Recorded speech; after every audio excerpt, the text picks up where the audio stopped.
Imaginez une salle de réunion. Le silence est glacial. Soudain, une accusation tombe comme un couperet, devant tout le monde. Les regards se figent sur vous. L'air devient irrespirable. Vous sentez cette montée d'adrénaline, cette envie brûlante de vous défendre, tout de suite, de prouver que vous avez raison. Et là, vous commencez à parler. Vous vous justifiez. Vous expliquez chaque détail. Vous essayez de remettre de la logique dans une situation qui n'en a plus. Erreur fatale. À cet instant précis, vous venez de perdre. Pourquoi? Parce que celui qui réagit en premier a déjà abandonné le contrôle. La justification renforce l'attaque de votre adversaire. La confrontation directe nourrit sa résistance. Machiavel l'avait compris il y a plus de 500 ans. La vraie puissance ne force pas. Elle lit le jeu, elle détourne, elle protège sans jamais se salir les mains. Dans cette vidéo, je ne vais pas vous apprendre à manipuler les autres. Je vais vous apprendre à ne plus jamais vous faire manipuler vous-même. Vous allez découvrir les 7 lois de la psychologie inversée, inspirées de la stratégie machiavélienne. Elles vont transformer votre réaction impulsive en maîtrise absolue. Elles changeront votre façon d'influencer sans combat, sans vous mettre à nu. Et la 7e loi, celle du détachement total, c'est celle que presque personne n'ose appliquer. Et pourtant, elle change absolument tout. Alors, restez jusqu'au bout. Le vrai pouvoir ne se crie pas, il se comprend. Allons-y. Première loi, l'opposition crée plus de murs que la logique ne crée de ponts. Vous avez déjà vécu ça, n'est-ce pas? Vous présentez des arguments en béton, des faits irréfutables, des preuves solides, et plus vous insistez, plus l'autre se braque. C'est contre-intuitif. On se dit, mais comment peut-il ne pas voir que j'ai raison? La vérité, c'est que la résistance d'une personne n'est que rarement logique. Elle est émotionnelle. Quand vous attaquez frontalement ses idées, vous attaquez son ego. Et face à une attaque, l'ego se défend, peu importe la logique. Forcer une volonté déclenche instantanément le besoin de s'y opposer, juste par principe. La solution machiavélienne? Arrêtez de pousser. Au lieu de dire « tu as tort, voici pourquoi », changez d'approche. Posez une question ouverte, par exemple. Intéressant ton point de vue. Et si on explorait cette autre option, juste pour voir, qu'est-ce que tu en penserais? Puis, le plus important, taisez-vous.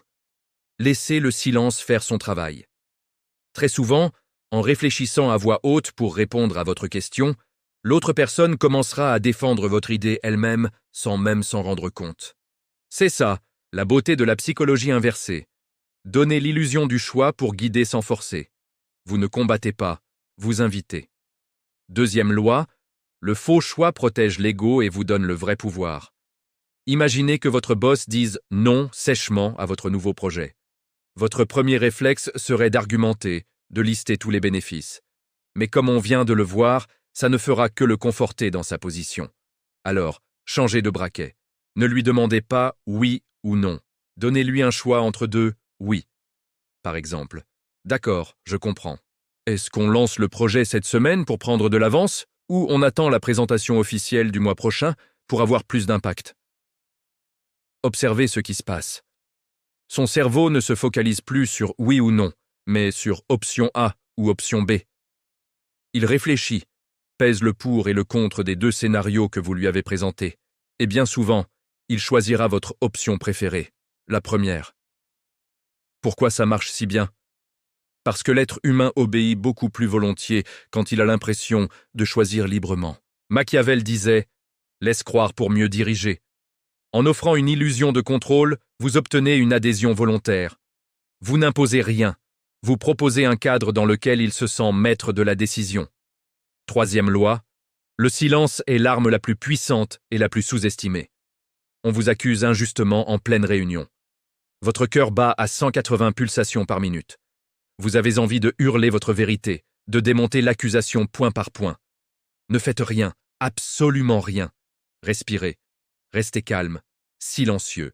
Regardez votre interlocuteur dans les yeux, sans agressivité, juste avec une attention soutenue.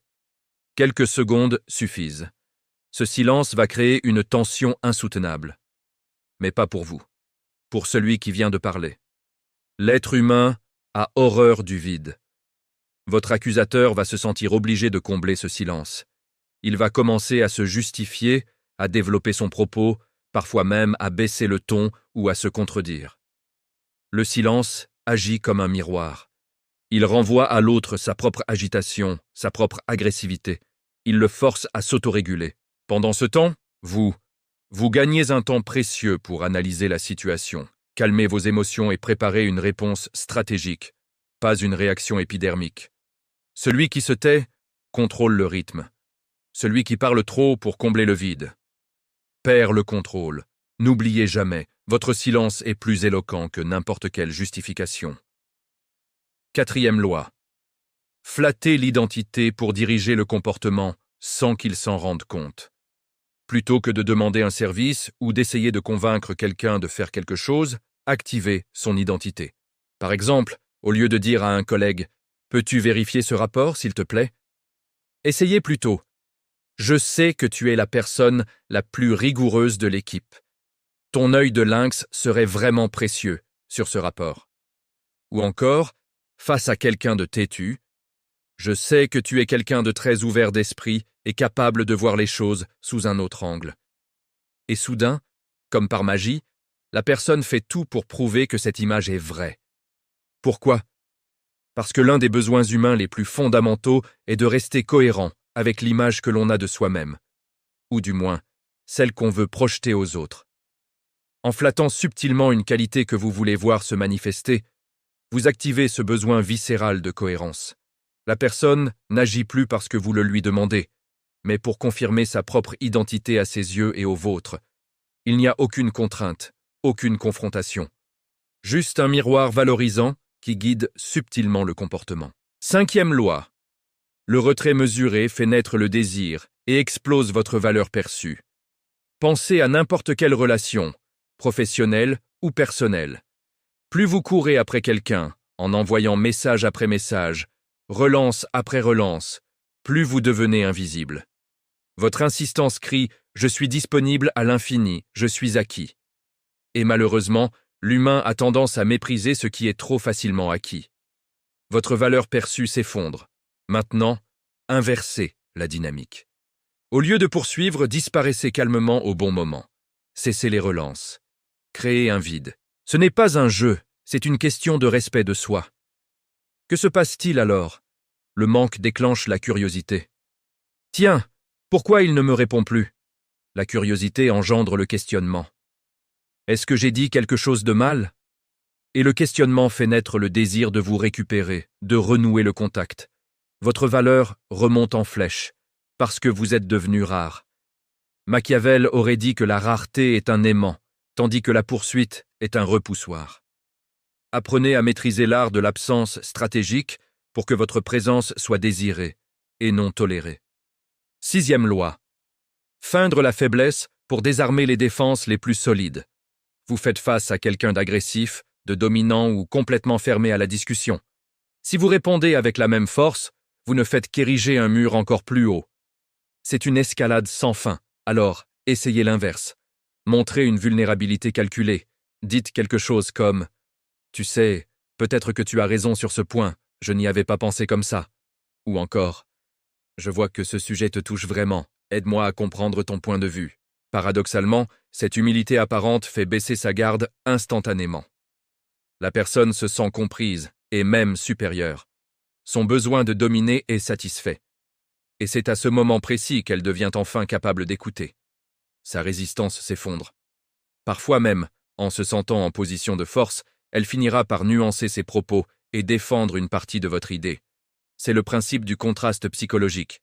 En feignant la faiblesse, vous rendez votre force beaucoup plus acceptable et persuasive.